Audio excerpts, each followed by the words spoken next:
بسم اللہ الرحمن الرحیم الحمد للہ رب العالمین والصلاة والسلام علی اشرف الانبیاء والمرسلین۔ ہمارا تفسیر جلالین کے اسباق کا سلسلہ چل رہا ہے اور ہم سورہ بقرہ پہلا پارہ پڑھ رہے ہیں، اور انشاءاللہ تعالی آج ہمارا یہ جو پہلا پارہ ہے وہ مکمل ہوگا، امید تو یہی ہے۔ تو ہمارا جو قرآن پاک کے اندر یہ ذکر چل رہا ہے وہ حضرت ابراہیم علیہ الصلوۃ والسلام اور آپ کی اولاد کے حوالے سے ہے، کہ جو یہود و نصارہ نے آپ پر الزام تراشی کی اور آپ کو طرح طرح کے آپ پر الزامات لگائے۔ ٹھیک ہے، تو اگلے درسوں کے اندر بھی یہی چیز ریپیٹ ہوگی، تو شروع کرتے ہیں۔ کہتے ہیں تلک، اب تلک کے بعد ہے تلک امتن قد خلت لہا ما کسبت ولکم ما کسبتم ولا تسألون عما کانوا یعملون۔ یہ امت ہے جو گزر چکی، اس کے لیے وہ ہے جو اس نے کیا، یعنی ان کے لیے وہ ثواب ہے، وہ اس کا ہے کہ جو انہوں نے کیا، یعنی جو اعمال انہوں نے کیے ان کے لیے ہیں۔ وَلَكُمْ، اور تمہارے لیے وہ اعمال ہے جو تمہارے لیے، اور تمہارے لیے وہ ہے کہ جو تم نے کیا، یعنی جو اعمال تم نے کیے ان کا ثواب، ان کی جزا تمہارے لیے ہے، اور جو اعمال انہوں نے کیے ان کی جزا اور ان کا ثواب ان کے لیے ہے۔ تم سے اس بارے میں سوال نہیں کیا جائے گا جو وہ کرتے تھے۔ لا تسألون، سوال نہیں کیا جائے گا تم سے ان کے بارے میں، ان اعمال کے بارے میں جو وہ کرتے تھے۔ ٹھیک ہے، تو یہ آیت تھی اور اس کا ترجمہ تھا۔ اب اس کے درمیان جو تفسیر آ رہی ہے اس کو پڑھتے ہیں۔ کہتے ہیں تل کا یہ مبتدا ہے، والاشارۃ الی ابراہیم و یعقوب و بنیہما، یہ حضرت ابراہیم، حضرت یعقوب اور ان دونوں کی اولاد کی طرف اشارہ ہے۔ تل کا یہ اس میں اشارہ ہے، اور جو مشار الیہ ہے وہ حضرت ابراہیم علیہ السلام، حضرت یعقوب علیہ السلام اور ان کی جو اولاد تھی ان کی طرف ہے۔ وَأُنِّسَ لِلتَّانِیثِ خبرہ، اس کو مؤنث لایا گیا ہے خبر کے مؤنث ہونے کی وجہ سے۔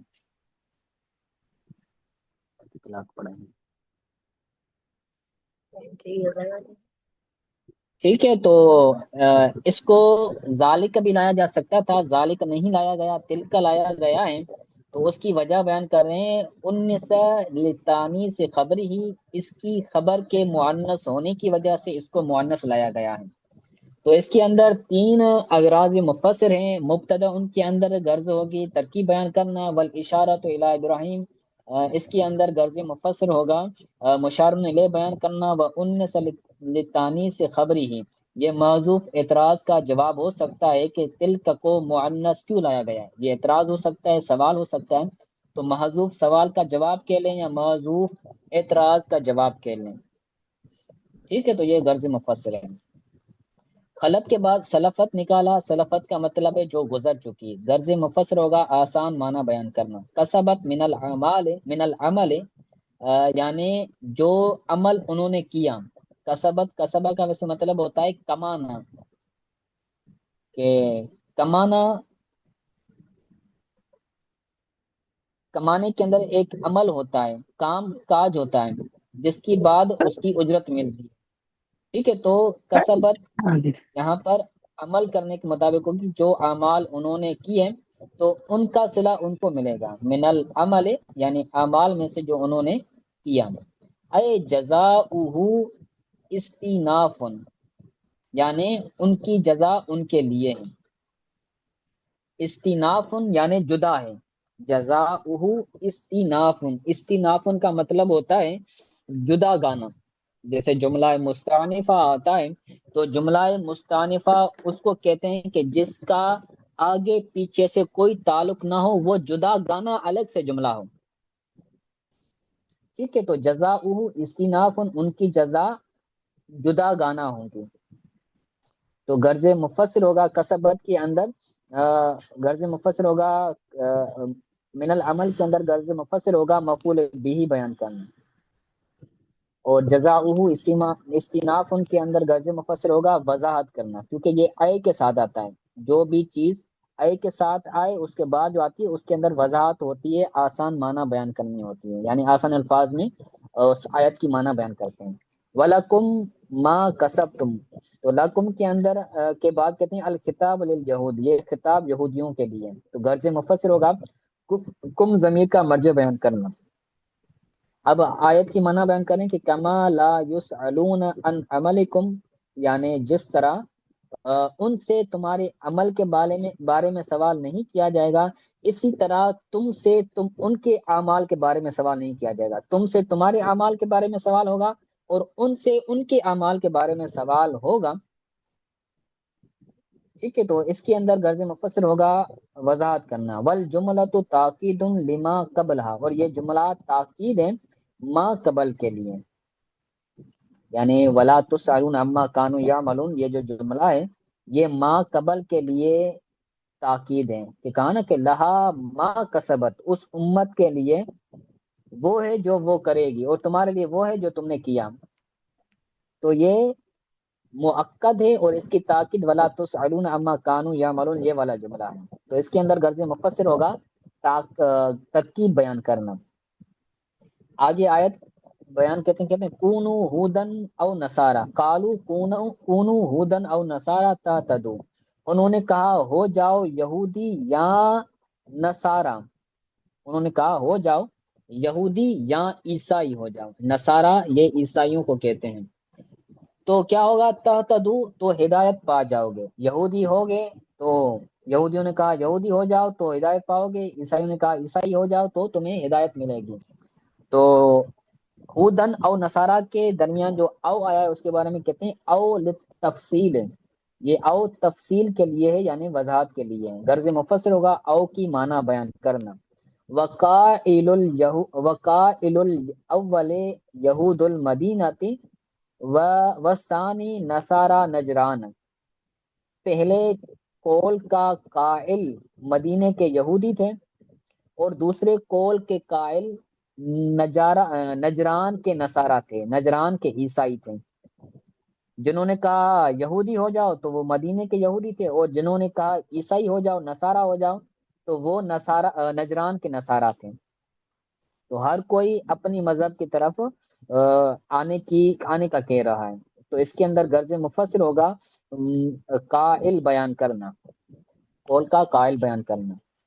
آگے کہتے ہیں کل بل ملت ابراہیم حنیفہ وما کان من المشرکین، اے محبوب آپ فرما دیں بلکہ ہم اتباع کریں گے حضرت ابراہیم علیہ السلام کے دین کی جو جدا گانا ہے، حنیف ہوتا ہے ہر باطل سے جدا، جو ہر باطل سے جدا ہے، ہم اس ابراہیم علیہ السلام کے دین کی کیا کریں گے، اتباع کریں گے۔ وما کان من المشرکین، اور حضرت ابراہیم علیہ السلام مشرک نہیں تھے، مشرکوں میں سے نہیں تھے، یعنی مشرک نہیں تھے، تو کل کے بعد نکالا لہم، اے محبوب آپ ان کو فرما دیں، یعنی یہود و نصارہ کو فرما دیجیے، بلکہ ہم نتبعو اتباع کریں گے، غرض مفسر ہوگا محذوف فعل بیان کرنا۔ حنیفن کے بعد نکالا حالم من ابراہیم، یہ حضرت ابراہیم علیہ السلام سے حال، یعنی ابراہیم علیہ السلام ذوالحال ہیں، اور حنیفن لفظ ابراہیم یہ ذوالحال ہے اور حنیفن یہ حال ہے، یعنی وہ ابراہیم کے جو ہر باطل سے جدا ہے، یہ صفت والا ترجمہ ہو گیا، حال والا ترجمہ اس طرح ہوگا کہ ابراہیم جو ہر باطل سے جدا ہونے کی حالت میں ہے، ہم اس کے دین کی اتباع کریں گے۔ اس کے اندر غرض مفسر ہوگا ترکیب بیان کرنا۔ آگے کہتے ہیں مائلن، اب حنیفن کی معنی بیان کریں کہ مائلن عن الادیان کلھا الی الدین القیم، کہ تمام دینوں سے دین حق کی طرف، سیدھے دین کی طرف، قیم کا مطلب ہوتا ہے سیدھا، سیدھے دین کی طرف، تمام دینوں سے سیدھے دین کی طرف مائل ہونے والا ہے۔ حنیفن کا معنی بیان کریں کہ جو بندہ تمام دینوں سے دین قیم یعنی دین اسلام کی طرف مائل ہونے والا ہے تو اس کو حنیف کہتے ہیں۔ ٹھیک ہے، تو اس کے اندر غرض مفسر ہوگا حنیفن کی آسان معنی بیان کرنا۔ اور اس کے بعد کہتے ہیں قولوا آمنا باللہ وما انزل الینا وما انزل الی ابراہیم و اسماعیل و اسحاق و یعقوب والاسباط وما اوتی موسیٰ و عیسیٰ وما اوتی النبیون من ربہم۔ ٹھیک ہے، تو اللہ تعالیٰ حکم دے رہا ہے کہ کہو، اللہ تعالیٰ مومنوں کو حکم دے رہا ہے کہ کہو ہم ایمان لے آئیں اللہ تعالیٰ پر اور جو ہماری طرف نازل کیا گیا اس پر، اور جو ابراہیم علیہ السلام پر نازل ہوا ہم اس پر ایمان لے آئے، اور جو اسماعیل پر نازل ہوا حضرت اسماعیل علیہ السلام پر نازل ہوا، حضرت اسحاق علیہ السلام پر نازل ہوا، جو حضرت یعقوب علیہ السلام پر نازل ہوا، اور جو ان کی اولادوں پر نازل ہوا، بلکہ اسباط سے مراد ہے حضرت یعقوب علیہ السلام، جو حضرت یعقوب علیہ السلام کی اولاد پر نازل ہوا ہم اس پر ایمان لانے والے ہیں۔ وما اوتیا موسیٰ، اور جو حضرت موسیٰ علیہ السلام کو دیا گیا ہم اس پر ایمان لے آنے والے ہیں۔ وہ عیسیٰ، جو حضرت عیسیٰ علیہ السلام کو دیا گیا اس پر ایمان لے آنے والے ہیں۔ وما اوتی النبیون من ربہم، اور دیگر جو نبیوں کو دیا گیا ان کے رب کی طرف سے ہم اس پر ایمان لانے والے ہیں، ہم اس پر ایمان رکھنے والے ہیں۔ صحیح ہے، تو یہ سارے معطوف والے مل کر یہ سارے با کا جا مجرور بنیں گے، اور با جارہ اپنی مجرور سے مل کر آمنا سے متعلق ہوگا۔ ٹھیک ہے، تو یہ سارا معطوف والے بنے گا۔ قولو کے بعد کہتا ہے خطاب للمؤمنین، یہ خطاب مومنوں کے ساتھ ہے۔ غرض مفصل ہوگا مخاطب کو بیان کرنا۔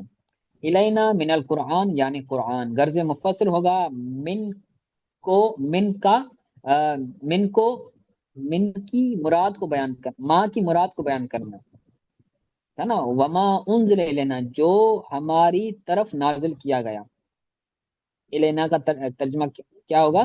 جو ہماری طرف نازل کیا گیا، تو جو سے مراد کیا ہے؟ قرآن، تو ماں کی مراد کو بیان کرنا غرض مفسر ہوگا من القرآن کے اندر۔ ابراہیم پر کیا نازل کیا گیا؟ حضرت ابراہیم علیہ السلام پر من الصحف العشر یعنی 10 صحیفے، تو یہ من بیانیہ ہے اور یہ ماں کی مراد کو بیان کر رہا ہے۔ حضرت ابراہیم علیہ السلام پر 10 صحیفے نازل ہوئے تھے۔ اسبات کے بعد نکالا اولاد ہی، جو حضرت یعقوب علیہ السلام کی اولاد پر نازل ہوا، یعنی جو ان کی اولاد کے اندر انبیاء کرام تھے، جیسے حضرت یعقوب علیہ السلام کی اولاد میں حضرت یوسف علیہ السلام تھے، تو وہ بھی اللہ کے نبی تھے، تو ان پر بھی وحی کا نزول ہوا تھا، یہاں صحیفے نازل ہوئے تھے۔ ٹھیک ہے، تو غرض مفسر ہوگا اسبات کی آسان معنی بیان کرنا۔ جو حضرت موسیٰ علیہ السلام کو عطا کیا گیا یعنی تورات، ماں کی مراد بیان کرنا غرض مفسر ہوگا، اور جو حضرت عیسیٰ علیہ السلام کو عطا کیا گیا یعنی انجیل، تو اس کے اندر بھی ماں کی مراد کو بیان کرنا غرض مفسر ہوگا۔ آگے کہتے ہیں جو انبیاء کرام کو عطا کیا گیا یعنی من الکتب والآیات، اس کے اندر بھی غرض مفسر ہوگا ماں کی مراد کو بیان کرنا۔ آگے کہتے ہیں لا نفرق بین احد منہم ونحن لہ مسلمون، ہم ان میں سے کسی کے درمیان تفریق نہیں کرتے، ہم ان میں سے کسی کے درمیان تفریق نہیں کرتے، اور ہم اللہ تعالیٰ کے لیے سر جھکانے والے ہیں۔ لہو کے اندر جو ہو ضمیر ہے اس سے مراد ہے اللہ تعالیٰ کی ذات، یعنی انبیاء کرام میں سے کسی کے درمیان ہم فرق نہیں کرتے کہ ہم ایک نبی کو مانیں دوسرے نبی کو نہ مانیں، بلکہ ہم مسلمان سب نبیوں کو ماننے والے ہیں۔ لا نفرق بین احد منہم کا یہی مطلب ہے۔ اس کے بعد کہتے ہیں فَنُؤْمِنُ بِبَعْضٍ وَنَكْفُرُ بِبَعْضٍ، کہ ہم بعض پر ایمان لے آئیں اور بعض کا کفر کریں، جس طرح کل یہود و نصارہ، جیسے یہود و نصارہ ہیں، تو یہودی انبیاء کرام کو قتل بھی کرتے تھے، شہید بھی کرتے تھے معاذ اللہ، اور بعض نبیوں کی نبوت کا انکار بھی کرتے تھے، جیسے حضرت عیسیٰ علیہ السلام کی نبوت کا انکار کرتے ہیں، ہمارے پیارے نبی صلی اللہ علیہ وسلم کی نبوت کا انکار کرتے ہیں، تو ہم یہودیوں کی طرح نہیں، اور نصارہ جو حضرت موسیٰ علیہ السلام کی نبوت کا انکار کرتے ہیں، جو ہمارے پیارے نبی صلی اللہ علیہ وسلم کی نبوت کا انکار کرتے ہیں، تو ہم ان کی طرح نہیں ہیں کہ بعض نبیوں کو مانیں اور بعض نبیوں کا انکار کریں، کفر کریں، بلکہ ہم مسلمان، ہم مومن تمام نبیوں کو ماننے والے ہیں، ان کے درمیان تفریق نہیں کرنے والے۔ غرض مفسر ہوگا آیت کی آسان معنی بیان کرنا۔ آگے آیت بیان کرتے ہیں، کہتے ہیں فَإِنْ آمَنُوا بِمِثْلِ مَا آمَنْتُمْ بِهِ فَقَدْ اهْتَدَوْا۔ تو یہ جو خطاب تھا، قولو، پیچھے تھا نا قولو آمنا باللہ، تو یہ خطاب صحابہ کرام سے تھا۔ ویسے تو بالعموم تمام امتیوں کو ہے، لیکن بالخصوص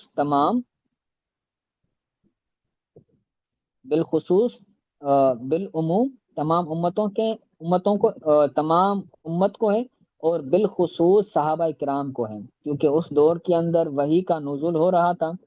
تو اس دور کے اندر جو پہلے مسلمان تھے وہ صحابہ کرام تھے، تو بالخصوص صحابہ کرام کو تھا، اور صحابہ کرام کو اللہ تبارک و تعالیٰ، صحابہ کرام کے ایمان کو اللہ تعالیٰ بطور آئیڈیل بیان کر رہا ہے آگے والی آیت کے اندر۔ کہتے ہیں فَإِنْ آمَنُوا بِمِثْلِ مَا آمَنْتُمْ بِهِ فَقَدْ اهْتَدَوْا۔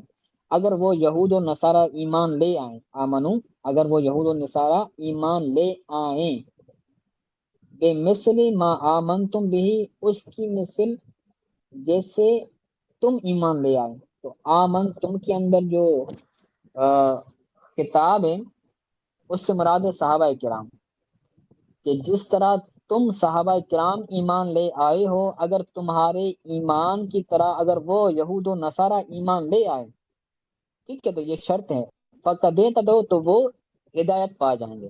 اگر صحابہ کے ایمان کی طرح یہود و نصارہ ایمان لے آئیں تو ہدایت پا جائیں گے، یعنی وہ انہیں ہدایت مل جائے گی۔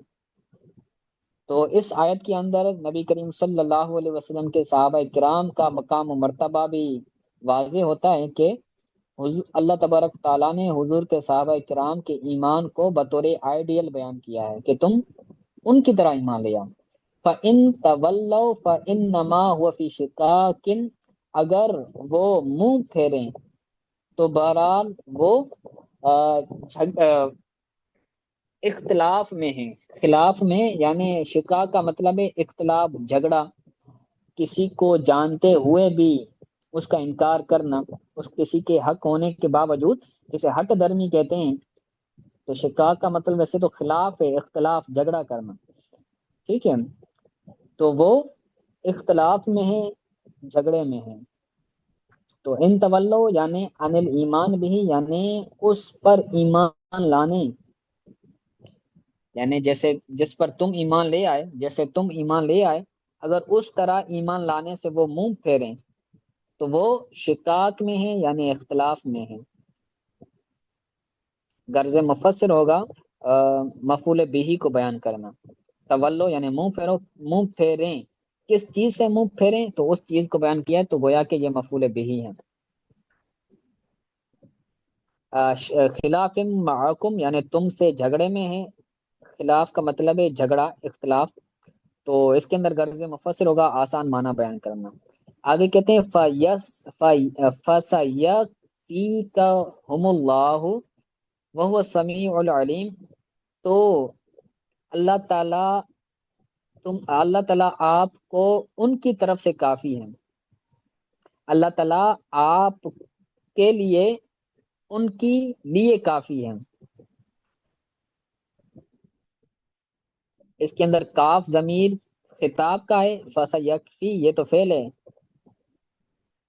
تو ان قریب اللہ تعالیٰ آپ کو ان کی طرف سے کافی ہے، یعنی حضور کی ذات کے لیے اللہ تعالیٰ ان سے جو ہے وہ اس خلاف کے لیے ہے، یعنی اللہ تعالیٰ کا ساتھ ہے، تو اللہ تعالیٰ کا ساتھ حضور کریم صلی اللہ علیہ وسلم کے ساتھ ہے۔ تو وہ کفار کتنا بھی اختلاف کریں، کتنا بھی جھگڑا کریں، تو اللہ تعالیٰ حضور کی ذات کو کافی ہے۔ یا محمد شقاقہم، یعنی ان کی جھگڑے کی طرف سے اللہ تعالیٰ تمہیں کافی ہے۔ تو اس کے اندر خطاب کاف ضمیر کے مرجع کو بیان کرنا غرض مفسر ہوگا، اور شقاق کے اندر شقاق کا ہم کے اندر غرض مفسر ہوگا یس یکفی فعل کا مفعول به بیان کرنا۔ اللہ تعالیٰ سننے والا ہے، ان کے اقوال کو غرض مفسر ہوگا مفعول به کو بیان کرنا سمیع، تو یہ بھی اس کا بھی جو ہے وہ مفعول به آتا ہے، سمیع یہ سننے والا، یہ صفت مشبہ کا صیغہ ہے۔ علیم بے احوا یہ جو علیم جاننے والا ہے بے احوالہم ان کے احوال کو، اس کے اندر بھی غرض مفسر ہوگا مفعول به کو بیان کرنا۔ تو آگے کہتے ہیں وقد کفاہ اللہ ایاہم بقتل قریظۃ ونفی النذیر وضرب الجزیۃ علیہم، تحقیق اللہ تبارک تعالیٰ نے اس وعدے کو پورا فرمایا قریظہ کو، قبیلہ بنی قریظہ کو قتل کرنے کے ساتھ، اور قبیلہ بنی نذیر کو دھکیلنے کے ساتھ، کہ ان کو جو عرب کے علاقے تھے ان سے دھکیل دیا گیا، وہ وہاں سے نکل کر کسی اور علاقے میں چلے گئے۔ وہ ضرب الجزیۃ علیہم، اور ان پر جزیے کو مقرر کرنے کے ساتھ،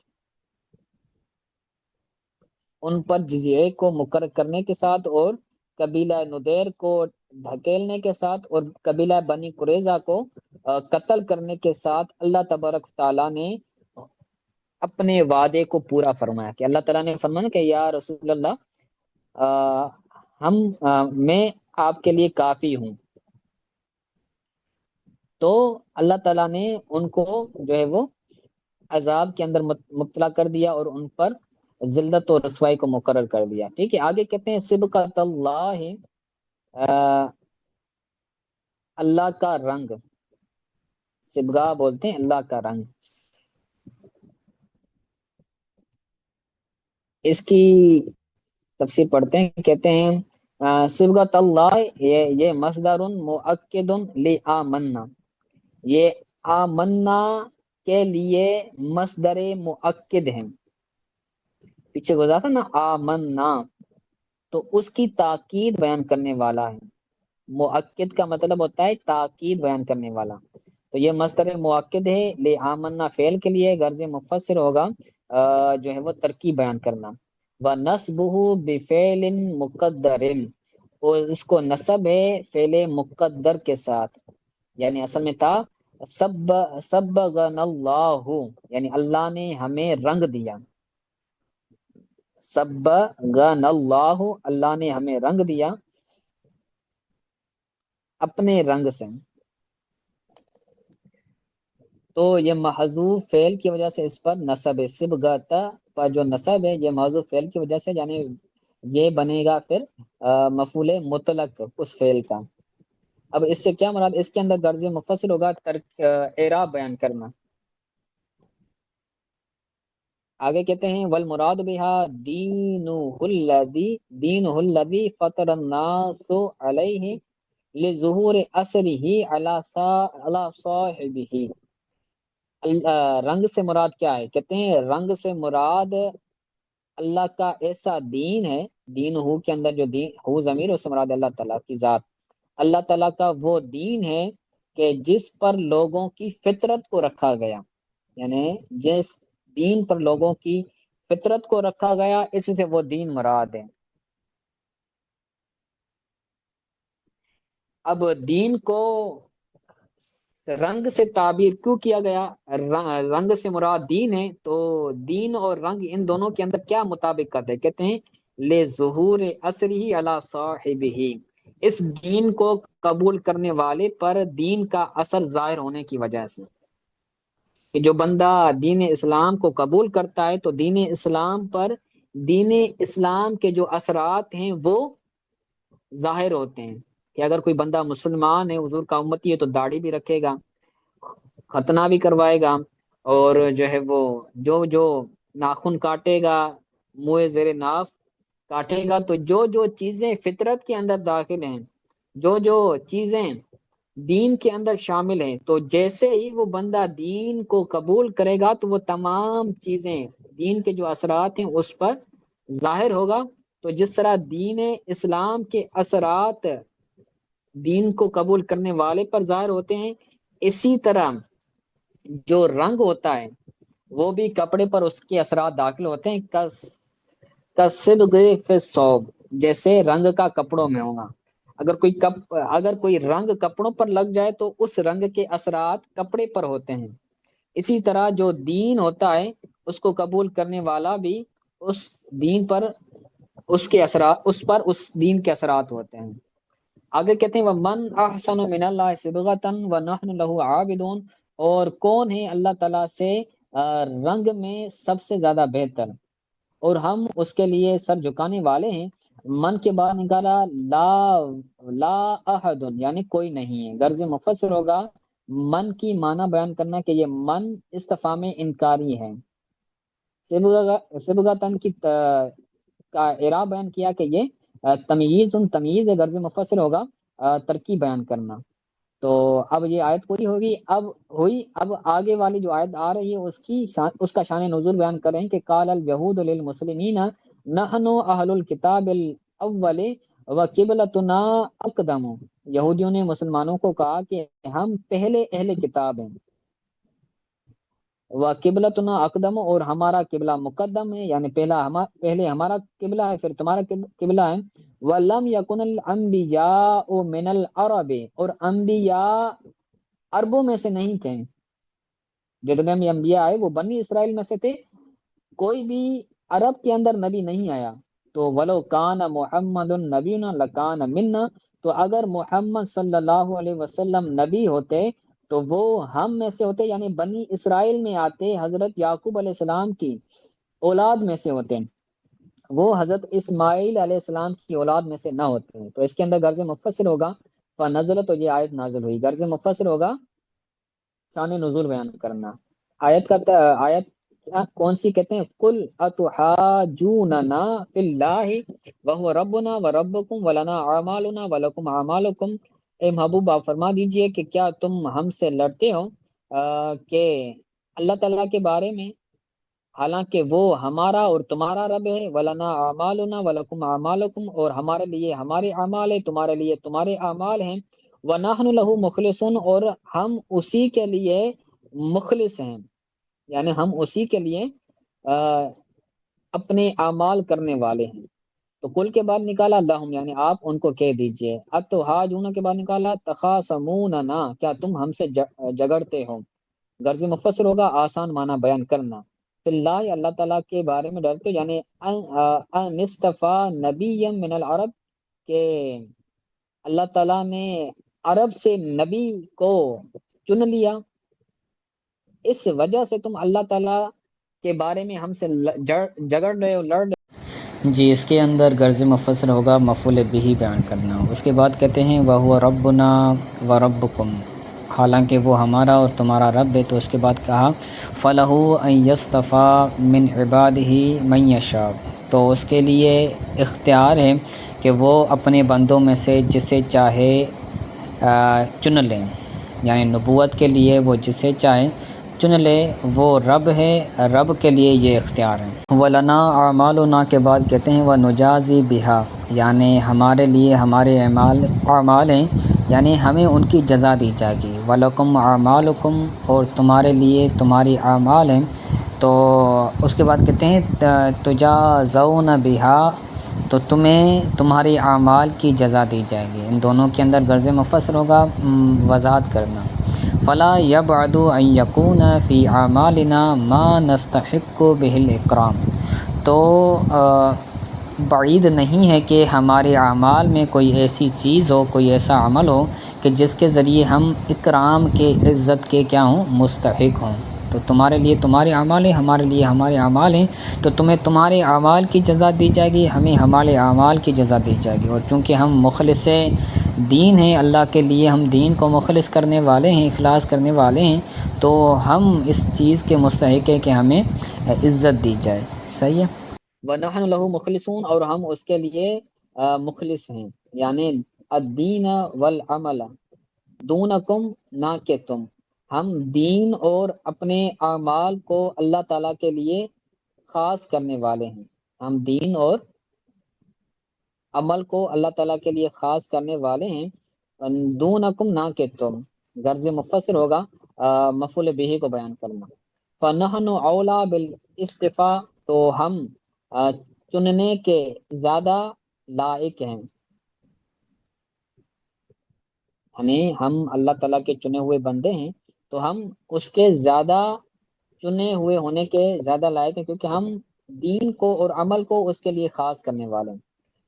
اب اتحاجوننا کے اندر جو حمزہ ہے اس کے بارے میں کہتے ہیں والحمزۃ للانکار، یہ حمزہ انکاری ہے، والجمل الثلاث احوال، اور یہ جو تینوں جملے ہیں وہو ربنا وربکم پہلا جملہ، ولنا اعمالنا ولکم اعمالکم دوسرا جملہ، ونحن لہ مخلصون، یہ جو تینوں جملے ہیں کہتے ہیں یہ تینوں جملے حال ہیں۔ اس کے اندر غرض مفسر ہوگا ترکیب بیان کرنا، والحمزۃ للانکار کے اندر غرض مفسر ہوگا حمزہ کی معنی بیان کرنا، اور باقی ونحن اولا بالاصطفاء اس کے اندر غرض مفسر ہوگا وضاحت کرنا۔ ام تقولون ان ابراہیم و اسماعیل و اسحاق و یعقوب والاسباط کانوا ھودا او نصارا، بلکہ تم کہتے ہو کہ ابراہیم علیہ السلام، اسماعیل علیہ السلام، اسحاق علیہ السلام، حضرت یعقوب علیہ السلام اور ان کی اولاد یہود و نصارہ تھے۔ ام کے بعد بل نکالا تو ام کی معنی بیان کرنا غرض مفسر۔ بالتاء والیاء، تقولون کو یقولون بھی پڑھا گیا ہے اور تقولون بھی پڑھا گیا ہے، غرض مفسر ہوگا قرات بیان کرنا۔ آگے کہتے ہیں انتم عالم ام اللہ، کیا اللہ زیادہ جاننے والا ہے، کیا تم زیادہ جاننے والے ہو یا اللہ، یعنی عالم اللہ عالم، بلکہ اللہ تعالیٰ زیادہ جاننے والا ہے۔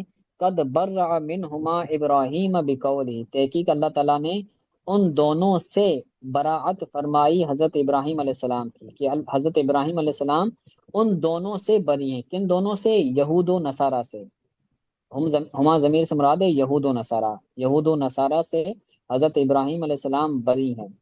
کس قول کے ساتھ اللہ تعالیٰ نے برات فرمائی؟ بقول ہی، اپنے اس قول کے ساتھ کہ ما کان ابراہیم یہودی ولا نصرانی، کہ حضرت ابراہیم علیہ السلام نہ یہودی تھے نہ ہی عیسائی تھے، نصرانی تھے۔ والمذکورون معه تبع لهم، اور جو مذکور ہیں حضرت ابراہیم علیہ السلام کے ساتھ، یعنی حضرت اسماعیل علیہ السلام، حضرت اسحاق علیہ السلام، حضرت یعقوب علیہ السلام اور ان کی اولاد، جو لوگ ان کے ساتھ جو انبیاء کرام ان کے ساتھ مذکور ہیں، ذکر ہیں، تو تبع لہم، تو یہ ان کے تابع ہیں، یعنی جس طرح حضرت ابراہیم علیہ السلام یہود و نصارہ نہیں تھے، نہ یہودی تھے نہ نصرانی تھے، تو اسی طرح آپ کے جو ساتھ انبیاء کرام مذکور ہے تو وہ بھی نہ یہودی تھے نہ نصرانی تھے۔ من اس کے اندر غازی مفسر ہوگا معذوف اعتراض کا جواب دینا، کہ یہ اعتراض ہو سکتا ہے کہ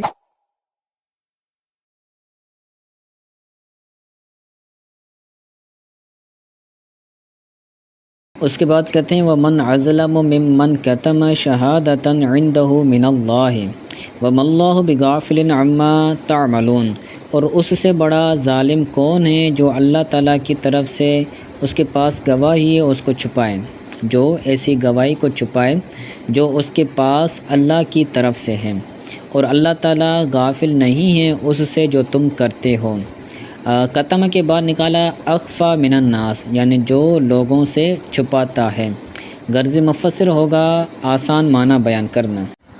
عندہ کے بعد کائنتن نکالا ہے تو اس کے اندر کائنتن کی معنی ہوتا ہے ہونا، عندہ کائنت من اللہ، یعنی جو ان کے پاس شہادت اللہ تعالیٰ کی طرف سے ہے، تو کائنتن کا مطلب ہوتا ہے ہونا، تو یہ غرض مفسر یہاں پر ہوگا متعلق بیان کرنا، یعنی من اللہ یہ جو جار مجرور ہے یہ جس سے متعلق ہوگا وہ ہوگا متعلق، تو وہ ہوگا کائنتن، تو غرض مفسر یہاں ہوگا متعلق بیان کرنا۔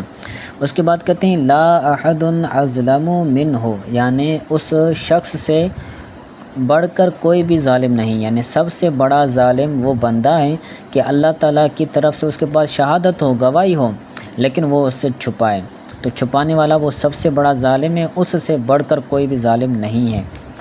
اس کے بعد کہتے ہیں وَهُمُ الْيَهُودُ كَتَمُوا شَهَادَةَ اللَّهِ فِي التَّوْرَاةِ لِإِبْرَاهِيمَ بِالْحَنَفِيَّةِ، یعنی وہ چھپانے والے یہودی تھے جنہوں نے اللہ تعالیٰ کی شہادت کو، اللہ تعالیٰ کی گواہی کو تورات میں جو ہے وہ چھپایا، اللہ تعالیٰ کی گواہی جو تورات میں ہے اس کو چھپایا حضرت ابراہیم علیہ السلام کے لیے، یعنی حضرت ابراہیم علیہ السلام کے لیے جو تورات میں اللہ تعالیٰ کی گواہی ہے اس کو انہوں نے چھپایا۔